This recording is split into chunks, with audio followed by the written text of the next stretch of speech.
2026 FIFA বিশ্বকাপকে সামনে রেখে নিজেদের চূড়ান্ত 26 সদস্যের স্কোয়াড আনুষ্ঠানিকভাবে ঘোষণা করেছে বিশ্ব চ্যাম্পিয়ন আর্জেন্টিনা।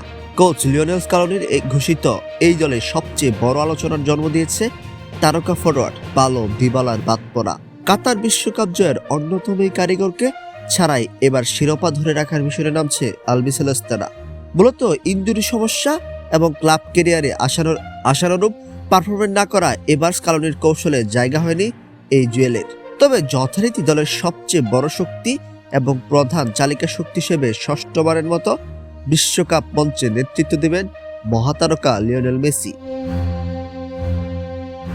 ঘোষিত স্কোয়াডে রক্ষণভাগ, মাঝমাঠ এবং আক্রমণ ভাগে ব্যাপক ভারসাম্য রেখেছেন কোচ। গোলপোস্টের নিচে প্রধান ত্রাতা হিসেবে থাকছেন এমিলিয়ানো দিবু মার্টিনেজ এবং তার সহযোগী ব্যাকআপ হিসেবে আছেন জেরিনিমো রুল্লি ও হুয়ান মোসু।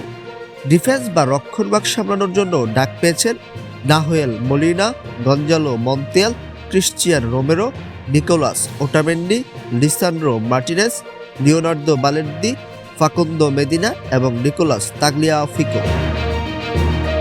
মাঝমাঠের গতি সচল রাখতে স্কালোনি ভরসা রেখেছেন অভিজ্ঞ Rodrigo De Paul, Enzo Fernandez, Alexis Mac Allister, Leonardo Paredes, Exequiel Palacios, Giovani Lo Celso এবং তরুণ ভ্যালেন্টিন বার্কোর উপর। অন্যদিকে অধিনায়ক লিওনেল মেসির নেতৃত্বে আক্রমণ ভাগে থাকছেন Julian Alvarez, Lautaro Martinez, Nicolas Gonzalez, Thiago Almada এবং নিকো পাচ। এছাড়া ফরওয়ার্ড লাইনের বড় চমক হিসেবে সুযোগ পেয়েছেন হুলিয়ানো সিমিওনে এবং হুয়াল ম্যানুয়েল লোপেজ।